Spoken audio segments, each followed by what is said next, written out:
purposes such as criticism, comment, news reporting, scholarship, and research. Fair use is a use permitted by copyright statute that might otherwise be infringing. Non-profit, educational, or personal use tips the balance in favor of fair use. Episode ஓப்பனிங்ல அங்கே ஒரு பெரிய பில்டிங்கை காமிக்கிறாங்க. அப்போ இது என்ன இவ்வளோ காற்று வந்துட்டு இருக்கு, இருந்தால் நான் போவேன் அப்படின்னு ஒருத்தர் போயிட்டு இருக்காரு. அவர் தான் நம்ம சீமான். பார்த்தா அவனை சுற்றி எக்கச்சக்கம் கோலம் வந்து, அதாவது இடிஞ்ச நிலைமையில உடஞ்ச நிலைமையில இருக்கு. ஓ, இந்த இடத்துல நீங்க இப்படி இருக்கீங்களா அப்படின்னு நம்ம சீமான் பார்த்துக்கிட்டு இருக்காரு. நீங்களாம் இமார்டல் பீன்ஸ் தானே, சரி உங்க எனிமீஸ் அதாவது ஹெல்லுக்கு என்னை கூட்டிட்டு போங்க நம்ம ஹீரோ சொல்லும்போது அங்கே இருக்கிற கோலம்லாம் பன்னு கடியில் கொஞ்சம் இருக்கும், அதெல்லாம் நம்ம சீமான் வந்து சமன் பண்ணுறான், எல்லாரும் வாங்கன்னு பார்த்தா அந்த இருக்கிற எல்லா கோலமும் வெளியே வந்து நம்ம சீமானை பார்த்துக்கிட்டு இருக்கு. அப்பதான் நம்ம சீமான் வந்து அந்த எல்லா கோலத்தையும் கண்ட்ரோல் எடுத்துருப்பான். இந்த சைடு பார்த்தா ஒரு டிவைஸ் ஆக்டிவேட் ஆகிற மாதிரி காமிக்கிறாங்க. பார்த்தா அந்த மிஷின் வந்து சக்ஸஸ்ஃபுல்லாக ஆக்டிவேட் ஆயிடுச்சு. இந்த சைடு ஆமாம் எங்களை உங்கள்கிட்ட எக்ஸ்பெக்ட் பண்ணதா, நீங்கள் எவ்வளோ பெரிய ஆளு அப்படி பிலிப் சொல்லிட்டு இருக்கா. டே பச்சத்தியாடா நீ, அந்த மாதிரி தான் இருக்குது, அங்கிட்டு இங்கிட்டு பயந்துக்கிட்டு இருக்கானே அப்படின்னு தான் தோணுது. சரி நான் உங்க மேல நம்பிக்கை வச்சதை தெரியுமா அப்படின்னு வந்து அந்த பிலிப் வந்து அழுதுகிட்டு ஆனந்தர் கடியோட வந்துகிட்டு இருக்காரு. சரி இதுக்கு வாய்ப்பு இல்லையே அப்படின்னு அந்த சரி அந்த வேலை பார்த்துக்கிட்டு இருந்தாலும் அவனு யோசிக்கிறான். இல்லை சரி அவ்வளோ முடிச்சு விட்டீங்க போங்க அப்படின்னு இன்னொருத்தவனும் வந்து அந்த ஸ்பெஷலிஸ்ட்னு சொல்லிட்டு இருந்தாலும் அவனும் வந்து கிடக்குறான். உங்க வந்து அதை செஞ்சுட்டாங்கல்ல அப்படின்னு ரீனா சொல்லும்போது, ஆமா அவங்க எப்படி பண்ணாங்க தெரியல, ஆனா இது இப்போ ஆக்டிவேட் ஆயிடுச்சு அப்புறம் அந்த பட்லர் சொல்லிட்டு இருக்காரு. இந்த சைடு பார்த்தா என்னால் நம்ப முடியல, அதாவது அந்த சைடு ஒரு டெத் மேஜிக் கிறிஸ்டலை வச்சு அவர் அதை ரிவீல் பண்ணிட்டாரா, இந்த மேஜிக் உண்மை இப்படி இருக்கா அப்படின்னு எல்லாரும் ஷாக் ஆகுறாங்க. பார்த்தா அது உள்ள ஆக்டிவேட் ஆகிருக்கு. இந்த இந்த காண்டினென்ட் இல்லை இந்த மொத்த உலகமும் இதை ஒரு ஹிஸ்டாரிக் ஈவெண்ட்டாக வச்சு கொண்டாடுவாங்க. அவ்வளோ பெரிய ஒரு விஷயம் அவர் செஞ்சுருக்காரு.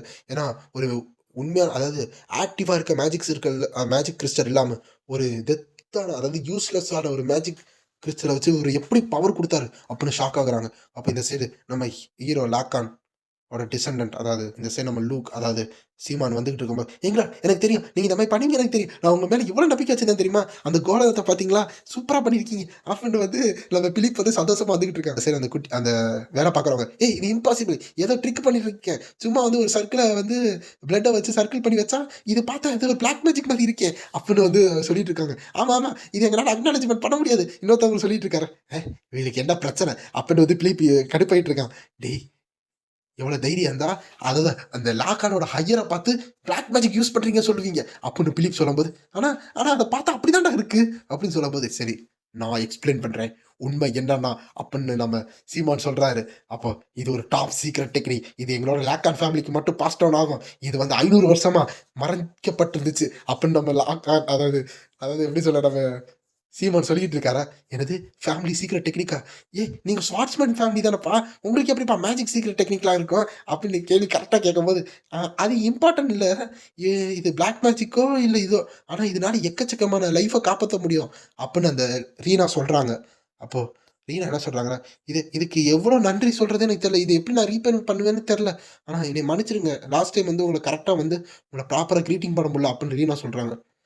அது பரவாயில்ல, இது இது உங்களுக்கும் அவ்வளோ சர்ப்ரைஸாக இருக்காது, ஏன்னா அது ஒரு மிஸ் அண்டர்ஸ்டாண்டிங் தான். அப்போ நம்ம ஹீரோவை சமாளிச்சுக்கிட்டு இருக்கான். அப்போ இந்த சைடு ரீனா, இல்லை உங்களுக்கு இல்லை உங்கள் கையில் ரொம்ப ஹார்ட்டாக இருக்குது, இது எல்லாம் என்னால் தானே, ப்ளீஸ் இதையாச்சும் என்னை ட்ரீட் பண்ண விடுங்கன்னு சொல்லி ரீனாவோட கையில் இருந்து கர்ச்சீஃப் எடுத்து நம்ம ஹீரோ கையில் கட்டுறாங்க. நம்ம ஹீரோ அமைதியாக பார்த்துக்கிட்டு இருக்கான்.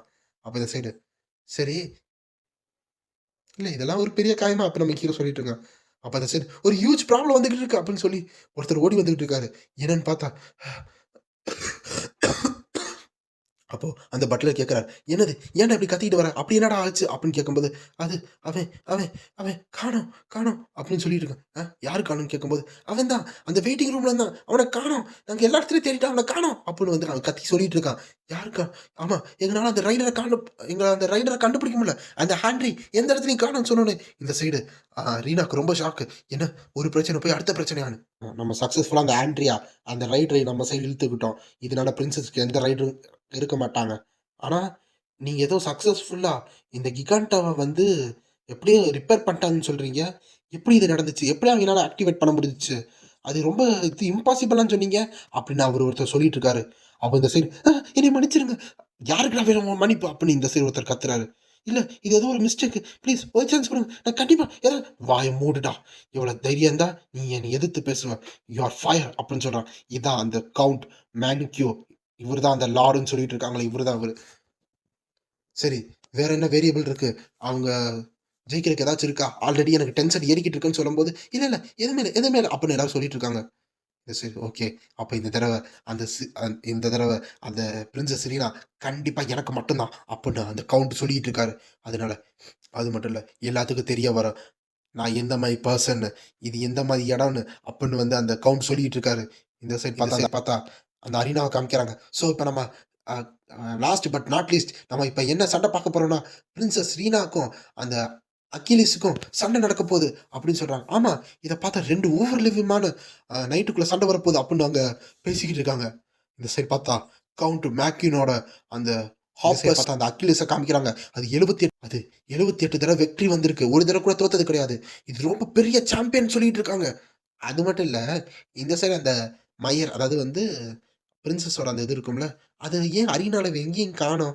என்னாச்சு அதுக்கு? அப்படின்னு அவரு கேட்கும்போது, அப்ப இங்க இருக்க மக்கள் ஏன்னா அவிங்க பயந்து ஓடிட்டாய்ங்களா? "ஏன் எங்க மணியெல்லாம் குடுங்கடா, நாங்க பெட்லாம் கட்டியிருக்கோம்டா, மணிய குடுங்கடா" அப்படின்னு இங்கிட்டு கத்திக்கிட்டு இருக்காங்க.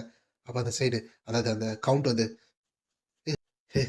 இப்ப அந்த ரைடர் இல்லன்னா, நீ கண்டிப்பா இந்த மேரேஜ் ப்ரொபோசல அக்ரி பண்ணி தான் ஆகணும் ரீனா அப்படின்னு இந்த சைடு வில்லத்தனமா சிரிச்சுக்கிட்டு இருக்க அந்த கவுண்ட். அப்புறம் ஆண்ட்ரியா காணோம். அவங்கள எங்கேயும் கண்டுபிடிக்க முடியல அப்படின்னு அங்கிட்ட சொல்லிட்டு இருந்திருப்பாங்கல்ல. இதுக்கெல்லாம் காரணம் அந்த கவுண்ட் தான் நம்மள ட்ரிக் பண்ணிட்டான் அப்படின்னு அவங்க சொல்லிட்டு இருக்காங்க. அப்ப ஆண்ட்ரியா இல்லன்னா, அப்ப அவன் வந்து நம்மள பிட்ரேட் பண்ணிட்டான்னு சொல்றியா? அப்படின்னு அந்த பட்லர் கேட்கும்போது, ஆமா 3 பீப்பிள் வந்து உள்ள வந்தாங்க. அப்புறம் கவுண்ட் பேர் சொல்லி. அப்புறம் அவன காணோம்னு சொல்லும்போது, ஐயோ! அப்ப நம்மட்ட இருந்து அவன ஸ்டீல் பண்ணிட்டாங்க போல. இப்ப நம்ம என்ன பண்றது? எவ்வளவுதான் இந்த கிகான்ட்டா அதாவது ஸ்ட்ராங்கா இருந்தானோ, அந்த இடத்துல பைலட்லாம் இது வேஸ்ட் தானே அப்படின்னு எல்லாரும் ஷாக் ஆயிட்டு இருக்கும்போது, என்னால நம்ப முடியல. என் வாழ்க்கை இப்படிதான் போகும் போல. என்னோட பவர் மொத்தமா இப்படிதான் கிராஷ் ஆக போகுது. அப்போன்னு சொல்லும்போது, ஓ! அப்போ உங்களால பார்ட்டிசிபேட் பண்ண முடியலன்னா, நீங்க வந்து ஃபோர்ஸ்ஃபுல்லா அவன மேரேஜ் பண்ணணும். கரெக்ட்டா? அப்ப நம்ம ஹீரோ கேட்கறான். இந்த சைடு ஆமான்னு சொல்லும்போது, ஓ! அப்படியா? அப்பன்னா இந்த இடத்துல நான் உங்களுக்கு உதவி பண்ணலாம்னு நெனைக்கிறேன். அப்ப நம்ம ஹீரோ சொல்றான். அ எப்படி எப்படி உதவி பண்ண போறீங்க? ஆனா லார்ட் லூக்கா அப்படின்னு கேட்கும்போது, எங்களால இதெல்லாம் நமக்கு தேவையா? நீங்க வேற வந்து ஆக்சிடென்ட் ஆகி கொஞ்சம் மறந்துட்டீங்க. உங்களுக்கு கிகன்ட்டா ஆப்பரேட் பண்ண தெரியுமா? அப்படின்னு வந்து பிலிப் கேட்கறானா. இந்த சைடு நம்ம ஹீரோ, அப்படின்னு யோசிக்கிறான். நீ கவலைப்படாதடா! கிகான்ட்டா வந்து ஆப்பரேட் பண்றது யாருன்னு தெரியுமா? அப்படின்னு நம்ம ஹீரோ சொல்றான். இந்த சைடு பார்த்தா, வாவ்! எல்லாரும் ஷாக் ஆகுறாங்க. ஒரு வேளையா அந்த மயர் அதாவது இந்த பிரின்சஸோட நைட் இங்க உள்ள வந்துட்டாங்க. இந்த அரீனாக்குள்ள வந்துட்டாங்க. அப்படின்னு கத்திட்டு வந்துட்டு இருக்காங்க. பார்த்தா அது 2ஓட சைஸுக்கும் எவ்வளோ பெருசு சின்னதுன்னு காமிச்சுக்கிட்டு இருக்காங்க. இந்த தடவ யார் ஜெயிக்க போறாங்க? இந்த தடவ யார் வெற்றி எடுக்க போறாங்க? அக்கிலிஸா இல்ல மயரா? அப்படின்னு கேட்கறாங்க. ஆ நீ ஏதோ சொன்னியே பிரின்சஸ் சைடு ஒரு ரைடர் இல்லன்னு. அப்படி இந்த சைடு ஒருத்தன் கடுப்பாயிட்டு இருக்கான். ஆமா, ஆமா. அந்த சைடு எந்த ரைடரும் இல்ல. நான் பார்த்தேன். அப்படின்னு அந்த ஒருத்தன் சொல்லிட்டு இருக்கானா கவுண்ட் கிட்ட. அப்போ அப்ப இது யாரு? அவ எப்படி டக்குனு ஒரு மெஷினரிய ஹையர் பண்ணா? இதுக்கு வாய்ப்பில்ல அப்படின்னு வந்து அந்த கவுண்ட் வந்து ஹேங்க்ரி ஆயிட்டு இருக்கான். ஆ இந்த சைடு அட இந்த மேட்ச் ஒண்ணும் அவ்வளோ சிம்பிள் கிடையாது. ஏன்னா, என் சைடு இருக்க நைட் அவ்வளோ பெரிய பவர்ஃபுல். எஸ் ஆனா அவளுக்கு வந்து இத ரியலைஸ் பண்ணியிருக்க மாட்டா. இது அவளுக்கு எவ்வளோ முக்கியம்னு. அதனால அவ ஏதாச்சும் ஒண்ணு பண்ணியிருப்பா. சரி, அவ டெரிட்டரிலேருந்து ஆள் கூப்பிட்டு வந்திருப்பா. அப்படின்னு சொல்லும்போது இந்த சைடு, "சார் விக்டர் எப்படி மேட்ச் எப்படி போயிட்டு இருக்கு?" அப்படின்னு வந்து ரீனா கேட்கும்போது, நம்ம லேட் ஆகல. நல்ல வேளை சீக்கிரம் வந்துட்டோம். அந்த என்ட்ரி டைம்ல வராம விட்டுருந்தா நம்ம லூஸ் ஆயிருந்திருப்போம்." அப்படின்னு விக்டர் சொல்லிட்டு இருக்காங்க. இந்த சைடு, இப்பதான் கொஞ்சம் ரிலீஃபா இருக்கு. அப்போ நம்ம கண்டிப்பா அப்படின்னு கேட்கும்போது, ஆமா இந்த பெர்ஃபார்மன்ஸ் வச்சு பார்க்கும்போது யார் ஜெயிப்பாங்கன்னே தெரியல. ஆப்போசிட் வந்து பார்த்தா, அந்த டெரிட்டரியோட சாம்பியன் இருக்காங்க. அதாவது அந்த கவுண்ட் இருப்பாங்கல்ல, அந்த கவுண்ட் வந்து அந்த சாம்பியன ஹையர் பண்ணியிருக்காங்க. இந்த சைடு பார்த்தா, ஓட்டுறது யாரு? அப்படின்னு எல்லாரும் ஷாக் ஆகி இருக்காங்க. இந்த சைடு ரீனாவுக்கு நம்பிக்கை கம்மியா தான் இருக்கு. அப்போ அப்ப இந்த சைடு பார்த்தா, பின்னாடி இருந்து நம்ம ஹீரோ வரான். எல்லாமே இங்க நல்லா தான் போகும் அப்படின்னு ஹீரோ சொல்லும்போது, லார்ட் லூக் நீங்களா? அப்படின்னு வந்து ரீனா ஷாக் ஆகுறான். அப்போ யாரோ உள்ள இருக்கீங்க? அப்படிதான் தோணுது. ஆக்சுவலா நார்மலா வந்து இது ஈஸியா முடிக்க வேண்டியது தான். அதனால சிம்பிள் மைண்டாவே வச்சுக்கோங்க. அப்படின்னு நம்ம ஹீரோ வந்து மோட்டிவேஷன் குடுத்துட்டு இருக்கான். ஆனா, அந்த அந்த மேன் அப்போ அவன் வந்து நல்லா ஸ்கில்ஃபுல் ஆளு தான் காமிக்கிறான். பார்த்தா உள்ள இருக்க நம்ம பிலிப்பு, "எங்கள என்னைய எப்படிலாம் கொத்து விட்டீங்க?" அப்படின்னு வந்து நம்ம பிலிப் வந்து ஷாக் ஆயிட்டு இருக்கான். அதோட இந்த சாப்டர்